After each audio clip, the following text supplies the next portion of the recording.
Amém, irmãos. O Senhor seja com o nosso espírito, nos fortalecendo.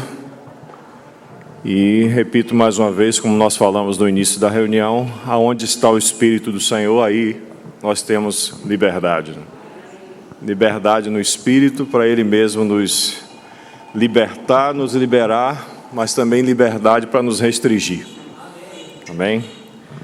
Vamos abrir nossas Bíblias em João capítulo 7.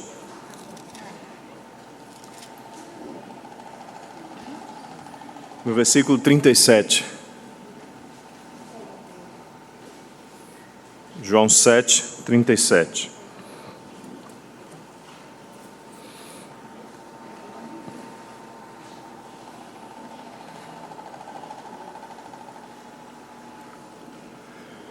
Senhor, mais uma vez nós colocamos a nós mesmos diante de Ti, reconhecendo, Senhor, que o Senhor conhece as nossas pretensões, o Senhor conhece o nosso interior, como também o Senhor conhece a nossa necessidade.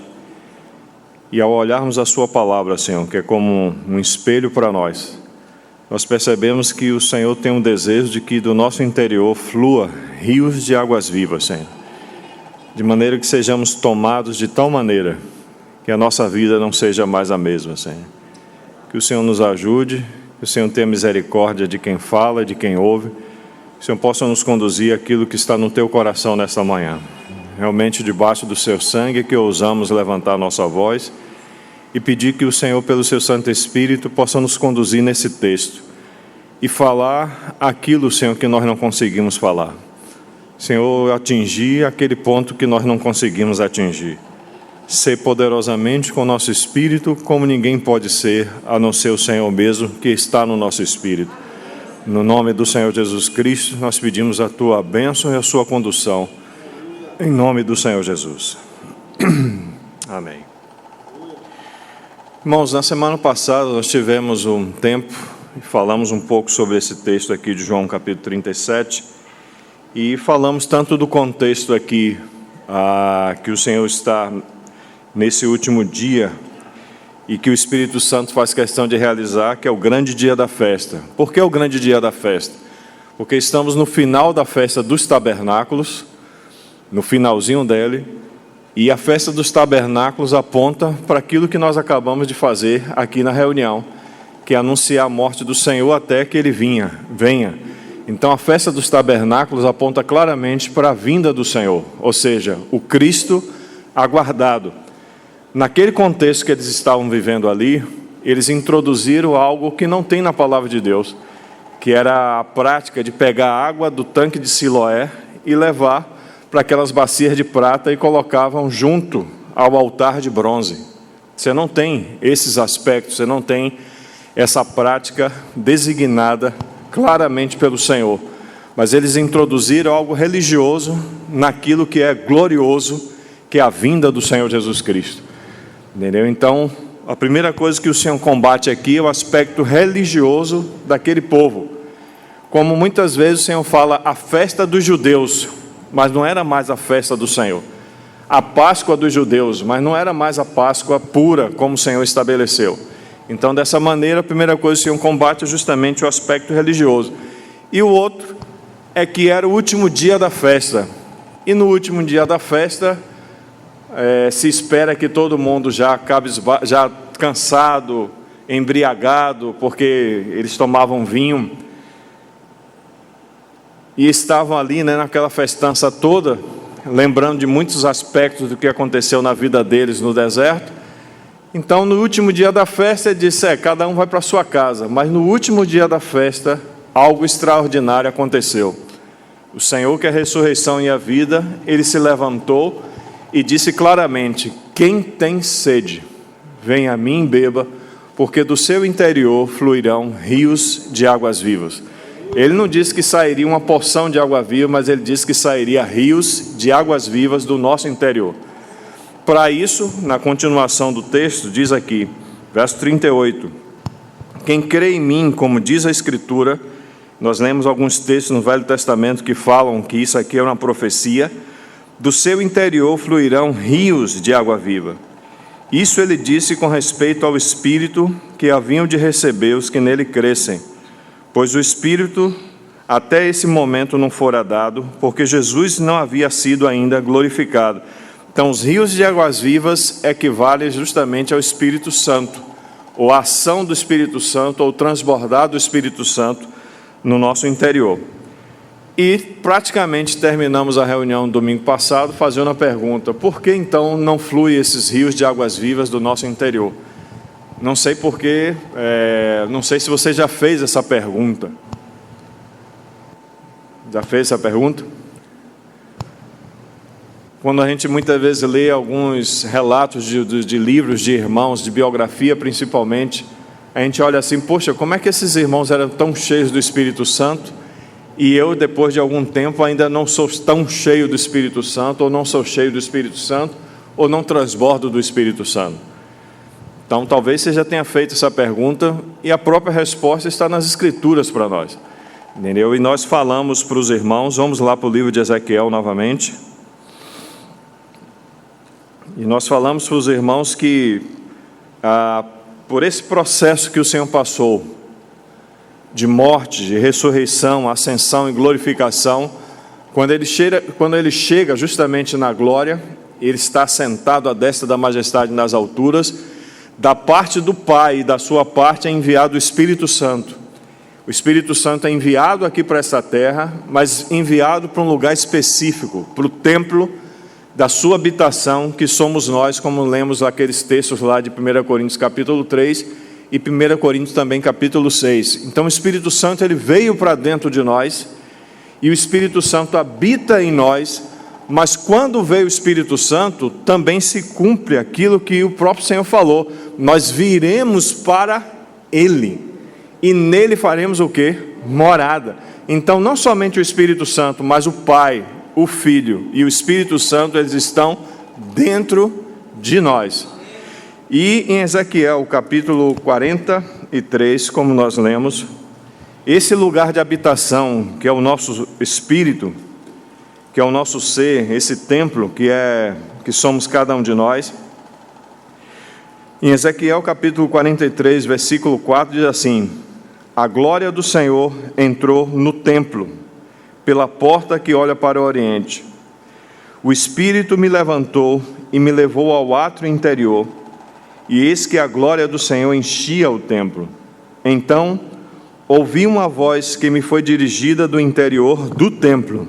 Então, do interior, como nós temos aprendido e temos repetido, o Senhor fala no interior, na intuição do nosso espírito, na comunhão com Ele, e também na nossa consciência é o lugar onde o Senhor fala.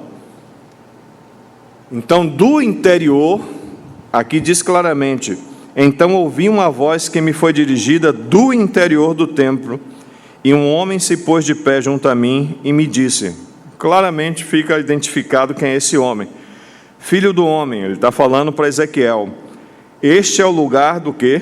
Do meu trono, e o lugar da planta dos meus pés, onde habitarei nos filhos de Israel para sempre.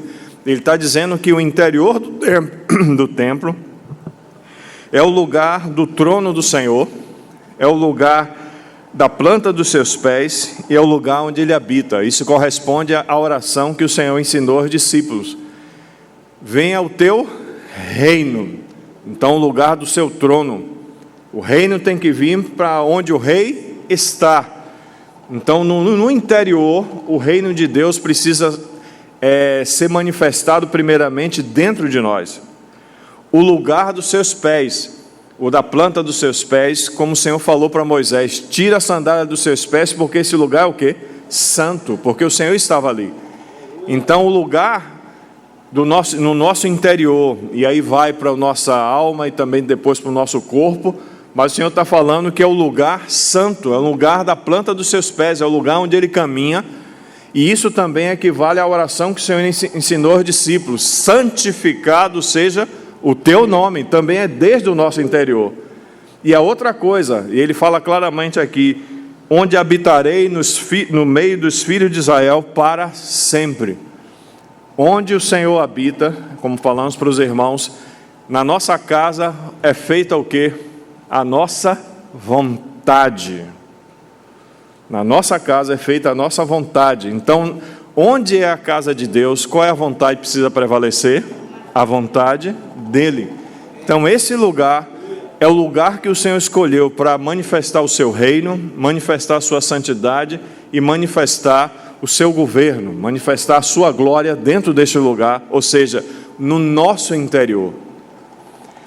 Quando as coisas estão em ordem, nós vamos ver isso, não vamos passar por isso aqui, mas os irmãos devem lembrar, e vai lembrar também do que aconteceu no templo. Depois que primeiro foi falando do tabernáculo, quando o tabernáculo é construído, e cada coisa é colocada no seu devido lugar, e depois de ter sido colocado tudo no seu devido lugar, e oferecidos sacrifícios, e a aspersão daquele sangue sobre aquele lugar, diz lá que a glória do Senhor, o que aconteceu? Se manifestou. A glória do Senhor encheu aquele lugar, de tal maneira que aqueles que ministravam não conseguiam ministrar. Tanto isso no que toca o tabernáculo, como também no que toca o templo do Senhor. E isso falando com relação a nós. Então, quando pegamos essa dica do Espírito Santo, quando tudo está no seu devido lugar, aí a manifestação de rios de águas vivas. Amém? Eu vou precisar da ajuda dos irmãos. E vocês estão aí, eu estou aqui, vamos continuar com a ajuda do Senhor. Vocês estão aí? Amém. Também estou aqui com vocês. Então preciso da ajuda dos irmãos para a gente poder concluir essa mensagem, se for possível hoje. Interessante falar, irmãos, que no verso 7, quando o Senhor fala para o filho do homem, que é Ezequiel, ele diz assim: este é o lugar do meu trono. Ele está falando que este é o lugar do meu trono, o lugar da planta dos meus pés, onde habitarei no meio do filho de Israel para sempre. E no versículo 6, logo acima, diz assim: então ouvi uma voz que me foi dirigida do interior do templo, e um homem se pôs de pé junto a mim e me disse. Nós não temos dúvida, irmãos, de que esse homem é realmente, antes da encarnação, o próprio Senhor Jesus Cristo que está aqui com ele. Para a gente confirmar isso aí, vamos para Ezequiel capítulo 40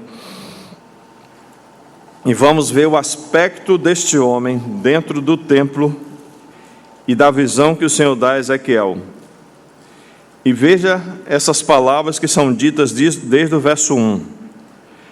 No ano 25 do nosso exílio, então Ezequiel está confirmando que o povo do Senhor está exilado em Babilônia.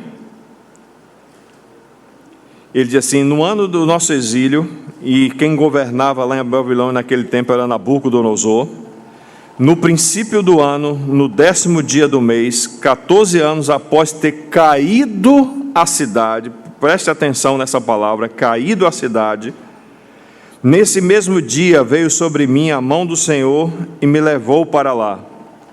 Em visões de Deus me levou à terra de Israel e me pôs sobre um monte muito alto. Sobre ele havia como edifício de cidade para a banda do sul. E na continuação da leitura, dentro do livro de Ezequiel, a gente vai ver que esse lugar, ele é Jerusalém, mais especificamente esse edifício é o templo do Senhor. Mas aqui, quando Ezequiel está profetizando pelo Espírito Santo, ele está dizendo que a cidade está caída. Quando ele diz que a cidade está caída, tudo está destruído. Nabucodonosor fez o que ele precisava fazer com a ajuda do Senhor. Porque chama Nabucodonosor de servo, estava a serviço do Senhor para destruir Jerusalém por conta das suas iniquidades. A cidade estava caída, mas a visão que o Senhor dá para Ezequiel é de uma cidade gloriosa. E quando nós vamos ver esses aspectos aqui, tanto a profecia vai falar sobre a reconstrução do templo, num momento seguinte, um tempo depois eles estão aqui no ano 25 do nosso exílio, mais precisamente 14 anos após ter caído a cidade e tinha sido tudo destruído.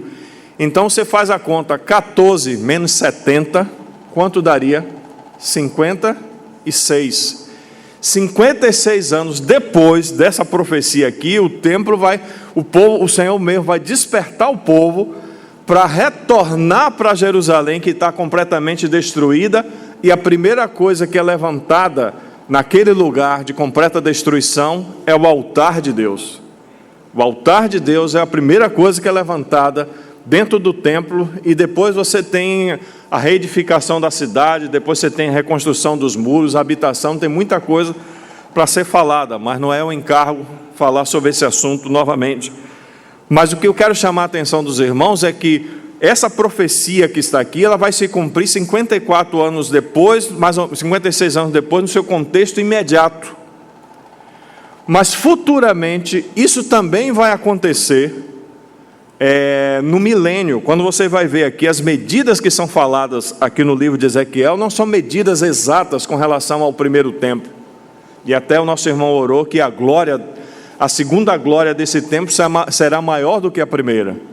Então nós esperamos, irmãos, que essa glória realmente, que o profeta fala, ela realmente seja maior do que a glória primeira. Ou trocando em miúdos na nossa linguagem, na linguagem que nós conhecemos.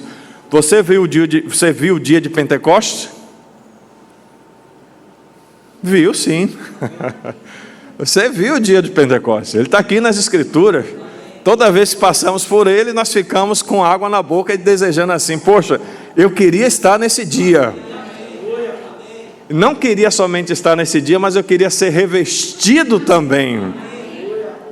E também naquele dia, por que não, irmãos? Eu queria também falar em línguas naquele dia.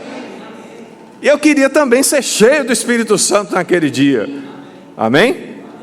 Eu estou achando que o povo não está querendo muito não. Alguns estão querendo, mas outros não. Talvez seja a turma dos didáticos. Mas, irmãos, o Senhor disse para nós claramente: errais não conhecendo nem as Escrituras e nem o poder de Deus. Nós precisamos de Escritura e de poder. Então, segundo a profecia que foi dada, no dia de Pentecostes se cumpriu algo glorioso. O Espírito Santo veio e se derramou de forma tremenda sobre a vida dos irmãos. E essa é a primeira glória. Mas o Senhor está dizendo que a segunda glória dessa mesma casa será maior do que a primeira. Você crê nisso? Então o Senhor diz assim para nós: quem crê, do seu interior fluirão rios de águas vivas. Amém? Então, continuando aqui, em visões de Deus, verso 2 de Ezequiel capítulo 40, em visões de Deus me levou à terra de Israel, e me pôs sobre um monte muito alto. Sobre este havia um como edifício da cidade para a banda do sul. Ele me levou para lá, e eis um homem cuja aparência era como de quê? Bronze. Estava de pé na porta, e tinha na mão um cordel de linho, ou seja, uma corda de fato de linho, que podia medir grandes extensões, mas também tinha uma cana de medir, que era um pedaço de uma cana mesmo, de um pedaço de pau, podemos assim dizer, de determinada altura. E aí ele disse-me o homem, esse homem aqui, que também está falando em Ezequiel capítulo 43, disse-me o homem: filho do homem, vê com os teus próprios olhos, ouve com os teus próprios ouvidos, e põe no coração tudo o que eu te mostrar, porque para isso foi trazido para aqui. Anunciai, pois, à casa de Israel tudo quanto está vendo. Ele diz: vi um muro exterior que rodeava toda a casa, e na mão do homem uma cana de medir de 6 côvados, cada uma das quais tinha um côvado e um palmo. Ele mediu a largura do edifício, uma cana, e a altura, uma cana, e continuou a medir. Ele mediu, irmãos, quando você vai ver tudo isso que está sendo dito aqui por Ezequiel, ele mediu tudo que está relacionado ao templo, o átrio exterior, o interior, o santo lugar, o santo dos santos, tudo ele pegou. A vara de medir e a linha, e começou a medir tudo. Mas imagine aí o seguinte, que ele estava medindo o templo físico, mas essa profecia que está sendo dita aqui está falando também com relação a medir o templo espiritual do Senhor, a casa espiritual que somos quem? Nós. Você quer que confirme novamente? Acho que eu preciso confirmar de novo quem somos nós. 1 Coríntios, capítulo 3.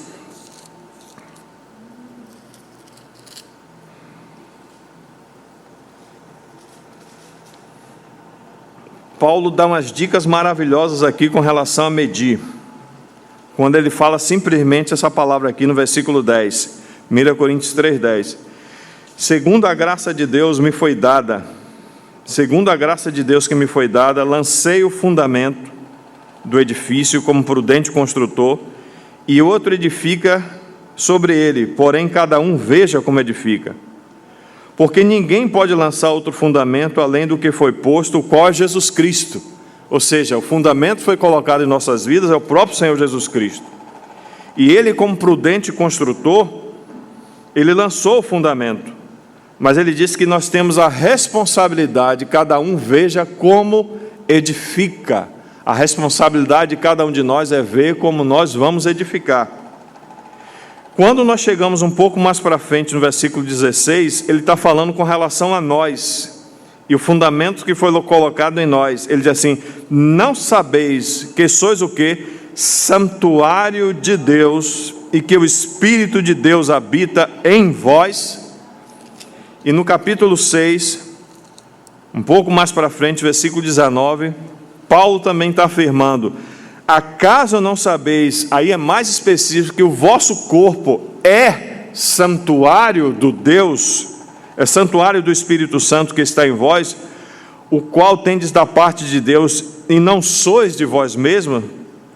Pois, porque fostes comprados por preço, agora, pois, glorificai a Deus no vosso santuário, ou no vosso corpo. Então, Ezequiel aqui está profetizando, e Ezequiel aqui foi instruído pelo nosso Senhor, que está aqui como aspecto de bronze, para medir tudo. Tem que medir tudo, irmão, não tem que ficar nada do lado de fora. Você tem que pegar a vara, e você tem que pegar a linha e medir tudo, absolutamente tudo. E tem um texto aqui que é bem interessante.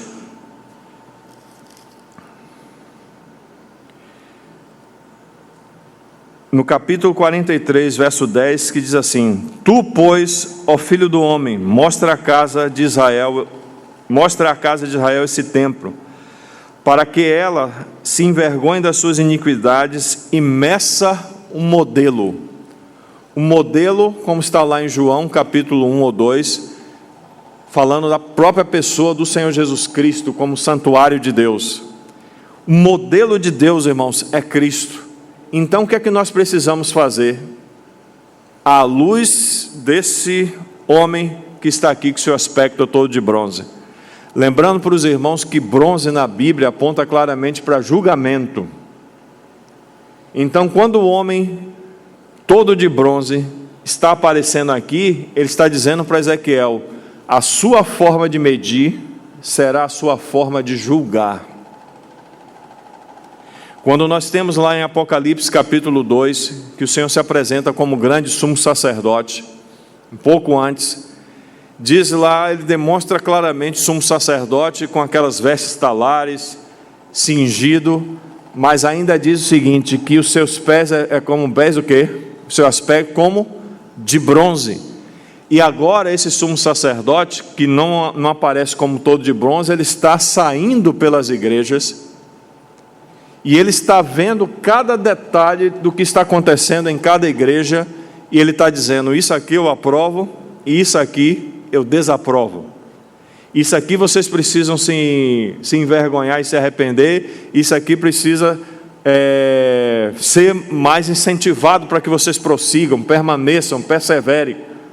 Então esse sumo sacerdote está fazendo esse trabalho aqui, Mas um pouco antes, aqui na Velha Aliança, ele aparece como aspecto todo de bronze, e ele está falando para o Filho do Homem, está falando para Ezequiel: julgue tudo. Tudo que você pode pensar, tudo que nós podemos pensar com relação a esse corpo que o Senhor deu, você precisa julgar, irmão. Nós precisamos julgar tudo, não pode deixar nada do lado de fora, absolutamente nada. Então aqui Ezequiel fala que tudo tem que ser medido conforme o modelo que é Cristo. E no versículo 12 do capítulo 43 diz: essa é a lei do templo, sob o cume do monte todo o seu termo ao redor será santíssimo. Eis que esta é a lei do templo, ou mais precisamente, esta é a economia ou a administração da casa.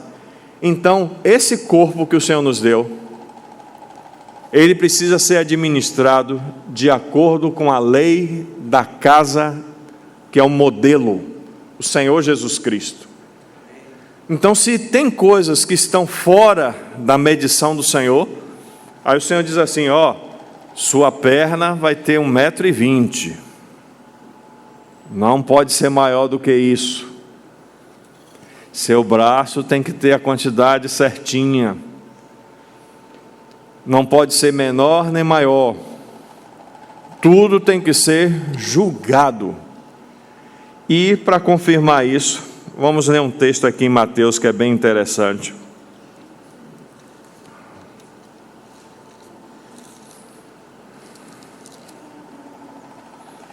No capítulo 7 de Mateus,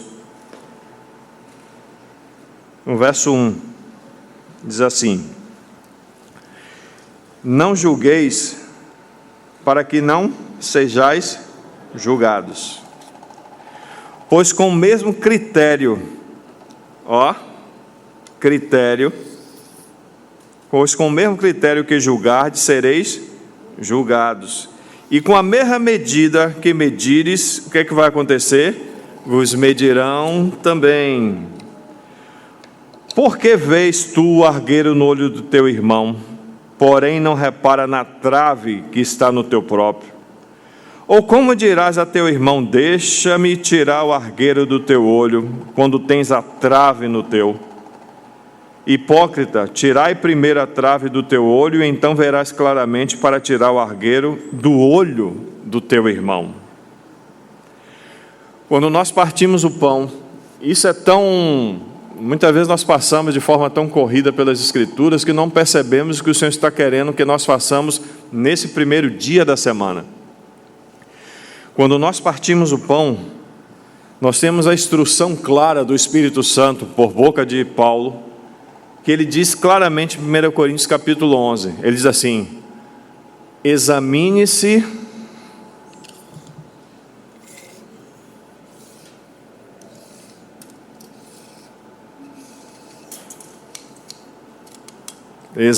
o homem o quê? Mas nós fazemos, é assim mesmo, muitas vezes a gente está fazendo algumas coisas, aí o Senhor impede, mas vem cá, irmão amigo, por favor, meu irmão. Vem cá, por favor.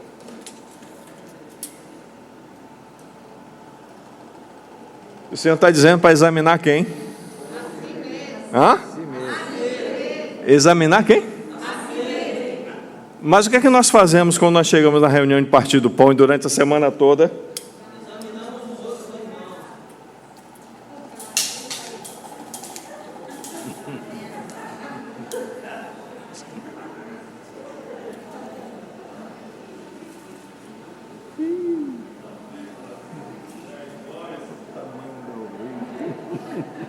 O tamanho do olho, o tamanho do nariz. Não é assim que a gente faz? No primeiro dia da semana, e o primeiro dia da semana corresponde, se formos traçar cronologicamente as festas, Páscoa, dia do sacrifício, primeiro dia da semana, é o dia da ressurreição, mas na cronologia a gente vai chegar até ele.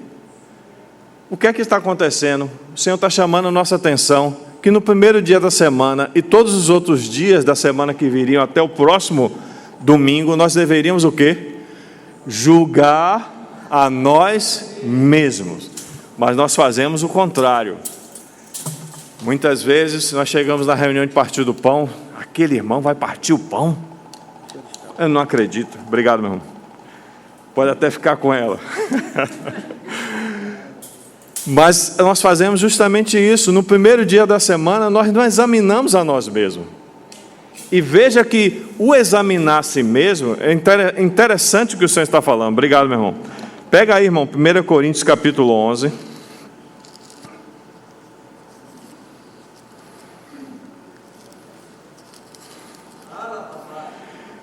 Olha o que o texto está dizendo aqui, irmãos, claramente para nós. Examine-se, pois, o homem o quê? Ô, irmão, por favor, me ajuda aí. Examine-se, pois, o quê?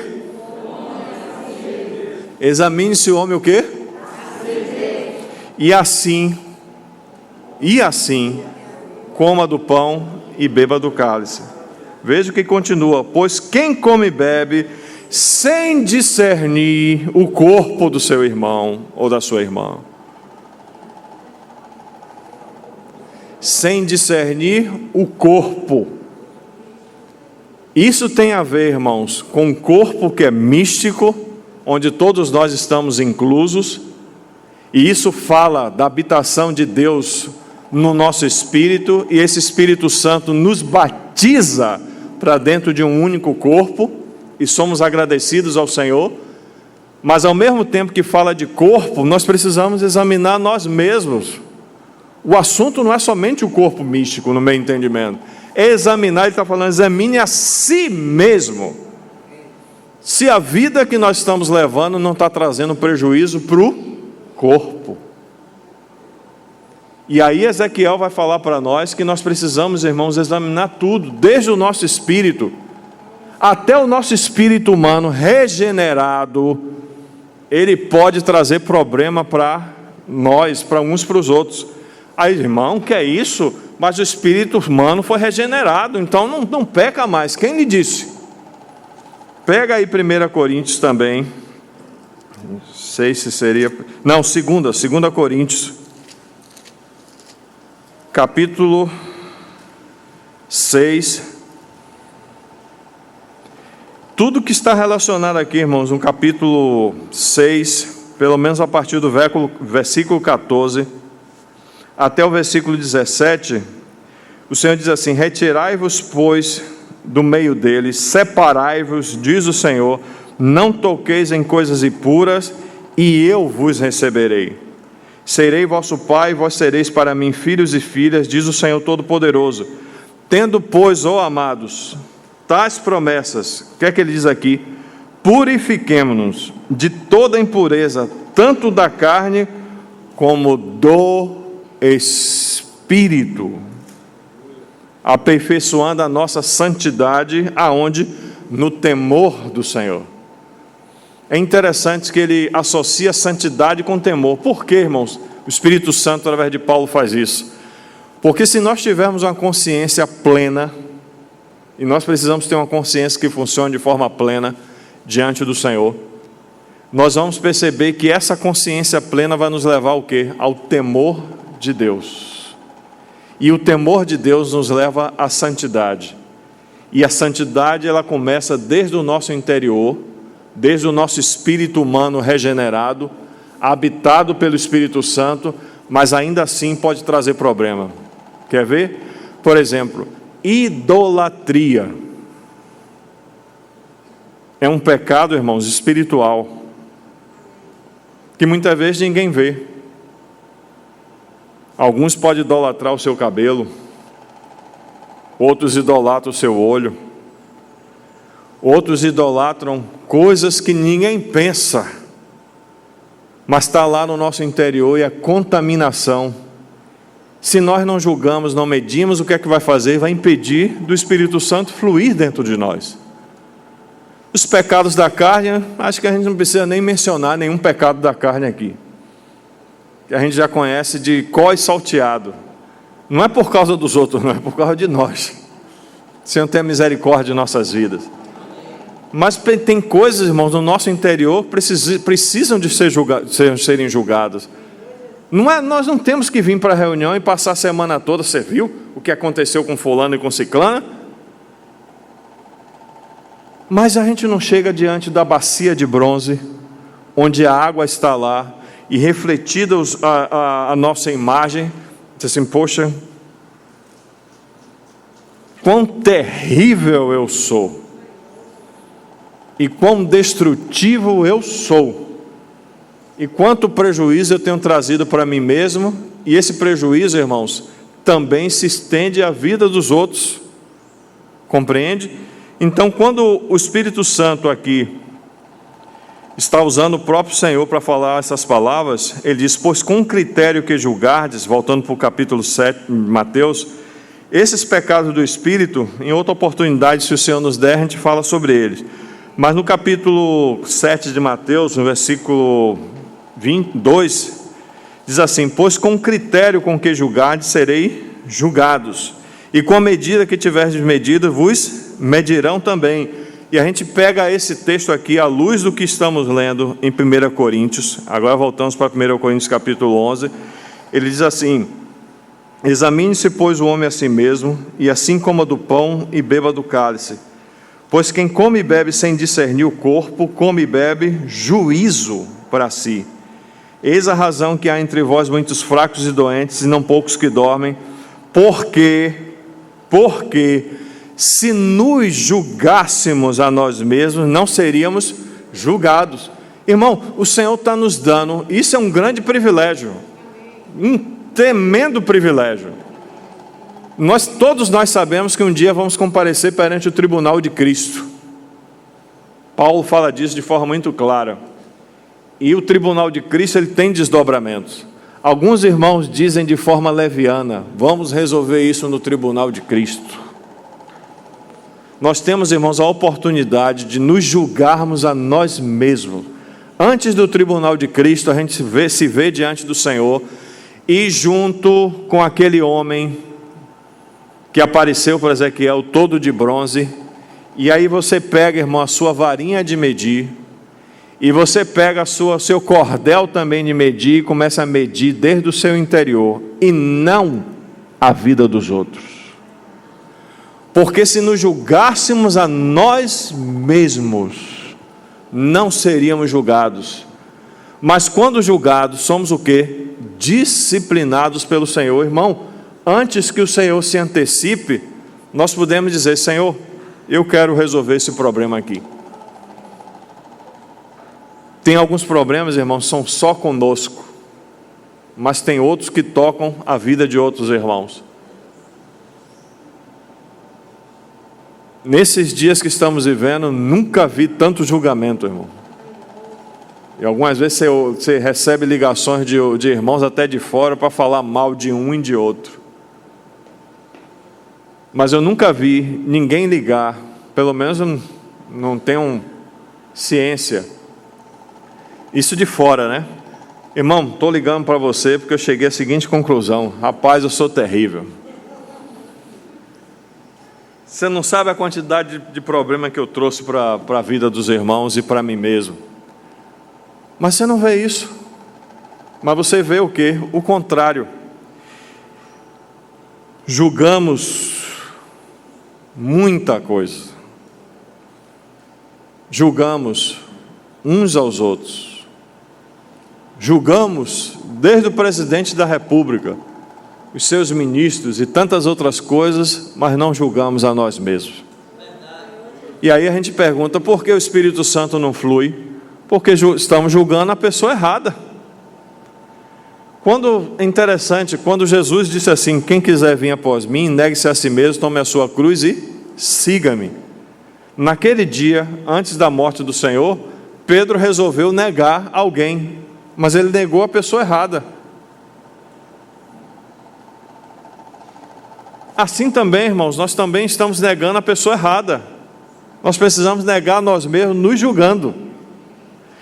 Quando, para terminar, só para pegar aqui, eu sei que não dá para concluir, mas pelo menos deixa isso aqui para que os irmãos possam pensar. Volta novamente para o livro de Ezequiel.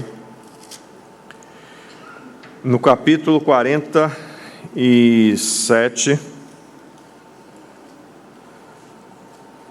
você vai verificar que em muitas vezes aqui no livro de Ezequiel aparece a palavra depois, e depois fez eu voltar, e depois me trouxe, e depois isso e aquilo. Irmãos, essa palavra depois é tão preciosa, tão maravilhosa, que o Senhor está dizendo para nós assim: tem esse problema aqui, não tem? Mas o Senhor está dizendo, depois você precisa resolver. A paciência, irmão, do Senhor em fazer com que nós possamos medir todas as coisas à luz daquilo que Ele é e à luz da sua palavra. Você vai ver a quantidade de depois que tem aqui. E aqui, quando chega no capítulo 47, também tem a palavra depois. Depois disto, me fez voltar à entrada do templo, e eis que saíam águas debaixo do limiar do templo para o oriente, porque a face da casa dava para o oriente, e as águas vinham debaixo da banda direita da casa, da banda do sul do altar. Olha de onde vinham as águas, porque as águas vinham de debaixo da banda direita da casa, da banda do sul do altar. Ele me levou para a porta do norte e me fez dar uma volta por fora. Olha como o Senhor é maravilhoso, irmãos. Como o Espírito Santo atua em nossas vidas. Ele dá uma volta, Ele volta, depois, novamente. Quanta paciência. Ele me levou pela porta do norte e me fez dar uma volta para fora, até a porta exterior, que olha para o oriente. E eis que corriam as águas ao lado direito. Saiu aquele homem para o oriente, tendo na mão um cordel de medir, mediu 1000 côvados, e me fez passar pelas águas, águas que me davam pelos artelhos. Nem muita coisa para se falar, mas eu queria terminar falando essas coisas aqui. Irmão, você vai ver inúmeras vezes a palavra medir. Mediu isso, mediu aquilo, mediu aquela outra coisa, mediu a coluna do templo, mediu a parede, mediu isso, mediu aquilo, mediu tudo, não deixou nada lá de fora. Mas aconteceu algo aqui maravilhoso e inexplicável, mas que é didaticamente para a nossa vida no que toca esse assunto do fluir do Espírito Santo em nós. Aqui está dizendo claramente, versículo 3: saiu aquele homem para o oriente, tendo na mão um cordel de medir, e mediu 1000 côvados, cerca de 500 metros mais ou menos, 1000 côvados, e me fez passar pelas águas, águas que me davam pelos artelhos, ou seja, a água estava dando no tornozelo. Verso 4: mediu mais 1000 e me fez passar pelas águas, águas que me davam pelos joelhos. Então o nível das águas foi subindo à medida que estava o quê? Medindo. Mediu mais 1000 e me fez passar pelas águas que me dava pelos lombos, ou seja, na cintura. Verso 5: mediu ainda outros 1000, ou seja, mais 500 metros, e era um rio que eu não podia atravessar, porque as águas tinham crescido, águas que se deviam passar a nado, rio pelo qual não se podia passar. Acontece algo interessante que nós podemos juntar aqui. À medida que aquele homem media as coisas, a água ia subindo. E subiu 2 quilômetros. Chegou um determinado momento, quando a gente vai para a praia, a gente percebe isso, vamos para o rio. A gente entra num lugar raso, aí vai passando, nosso movimento natural começa a diminuir. Se as águas dão no joelho, nosso movimento natural diminui mais ainda. Se as águas estão na cintura, nosso movimento natural diminuiu mais ainda. Quando as águas se tornam um rio, nós não temos mais movimento natural, porque o homem não é peixe. E nós não conseguimos, irmãos, fazer mais nada, e temos que voltar. Você vai verificar aqui que ele volta à margem. Mas a água saiu tanto do templo, e o templo é você, e o templo sou eu, de maneira que essas águas impediram de que tudo que era natural pudesse andar naturalmente, e chegou um determinado momento que essas águas, irmãos, fluíram de tal maneira que se tornou um rio do interior dessa pessoa para abençoar. Na continuidade a gente vai ver coisas aqui exteriores que são abençoados por causa desse rio. Quando nós pegamos, irmãos, essa alegoria, essa figura, e também está no contexto real aqui do templo, a gente vai verificar, só para terminar, Apocalipse capítulo 22, porque Apocalipse 22, ela toca essa profecia também, e diz assim, Apocalipse 22, versículo 1, então me mostrou o rio de onde? Da água da vida, brilhante como cristal, que saía do trono de Deus e do Cordeiro. Quando você vai examinar bem esse assunto, você vai verificar que tem um templo aqui, tem um santuário aqui, e o lugar do trono do Senhor é no seu santuário, e equivale justamente àquilo que João está falando. O Espírito Santo, ele procede do Pai e procede também do Senhor. Olha se não é isso. Então me mostrou o rio da água da vida, brilhante como cristal, que saía do trono de Deus e do Cordeiro. Quando nós lemos novamente Ezequiel à luz do Novo Testamento, nós vamos verificar que o lugar do trono de Deus, que é o nosso espírito, o lugar do andar do Senhor, que é o nosso espírito, o lugar da habitação do Senhor, que é o nosso espírito, se nós começamos, irmãos, a medir as coisas como elas precisam ser medidas no interior da sua vida, quando isso ocorrer, sabe o que vai acontecer? Rios de águas vivas, como o rio da água da vida está fluindo aqui do trono de Deus e do Cordeiro, os rios de água viva também do fluir, irmãos, do trono do Senhor, que está no nosso espírito. E aí o que é que vai acontecer? Quem crê em mim, como diz as Escrituras, do seu interior fluirão rios de águas vivas. Mas ele não pode fazer isso sem nós, entendeu? Ele precisa fazer isso com a nossa permissão. Ele está dentro de nós, ele é o dono da casa, foi ele que fez a casa, foi ele que colocou o fundamento, mas ele diz assim, cada um veja como edifica. Para edificar corretamente, você tem que medir o quê? A planta. A planta precisa ser medida corretamente. Nós precisamos, pelo Espírito, ganhar sabedoria para sermos arquitetos e engenheiros da própria construção de Deus que somos nós.